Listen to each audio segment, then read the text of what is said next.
गांव की एक खूबसूरत नवयुवती अपने 3 साल के बच्चे को चिड़ियाघर घुमा रही थी। वहीं 5-7 कॉलेज के लड़के उसे बार बार देखते हुए आपस में कुछ बातें कर रहे थे। वो उस खूबसूरत अकेली देहाती युवती के पीछे हो लिए। युवती अपने बच्चे को कभी गोद में तो कभी उंगली पकड़े उसे बारी बारी से जानवरों को दिखा रही थी। पीछे लगे आवारा लड़कों से बिल्कुल बेखबर। चलती है क्या 9 से 12 फिल्मी गाने गाते वो उसे कट मारकर अट्टहास करते आगे निकल गए। युवती ने उन पर ध्यान नहीं दिया। वो हिरन के बाड़े के पास अपने बच्चे को उन्हें दिखा रही थी। बच्चा चहकता हुआ उन्हें देख रहा था। आवारा लड़के उस युवती को घूर रहे थे। वो लड़के बगल में ही शेर के बाड़े के पास जोर से उसे देख फप्तियां कस रहे थे। उनमें से एक लड़का पूरे जोश में था। बाड़े के ऊपर लगे ग्रिल पर बैठ भद्दे गाने गा रहा था। युवती बच्चे को लिए शेर को दिखाने बढ़ चली थी।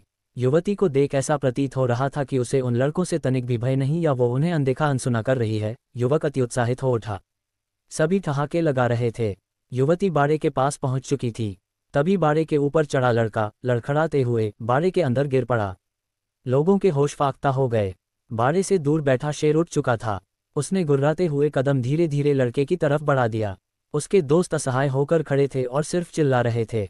भागता हुआ एक गार्ड आकर शेर को आवाज देकर जाने को कह रहा था। 1 मिनट के भीतर अफरा तफरी मच चुकी थी। शेर को आता देख गिरा हुआ लड़का डर से कांप रहा था। उसके जोश के साथ शायद होश भी ठंडे पड़ चुके थे। माँ माँ बचाओ बचाओ की आवाज लगातार तेज हो रही थी और शेर की चाल भी।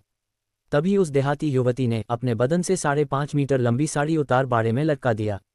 बाड़े में गिरे लड़के ने तुरंत उस साड़ी का सिरा मजबूती से पकड़ लिया। फिर लोगों की मदद से उसे निकाल लिया गया। गार्ड युवक को संभालता हुआ बोल पड़ा, पहले तुम्हारी माँ ने जन्म दिया था, आज इस युवती ने तुम्हें दोबारा जन्म दिया है। सिर्फ ब्लाउज और पेटीकोट में खड़ी वो अर्धनग्न युवती अब उन लड़कों को उनकी मां नजर आ रही थी। अतः हो सके तो किसी को बेवजह सताओ नहीं, पता नहीं वह कब तुम्हारे लिए देवदूत बनकर खड़ा हो जाए। पता नहीं वह कब तुम्हारे लिए देवदूत बनकर खड़ा हो जाए।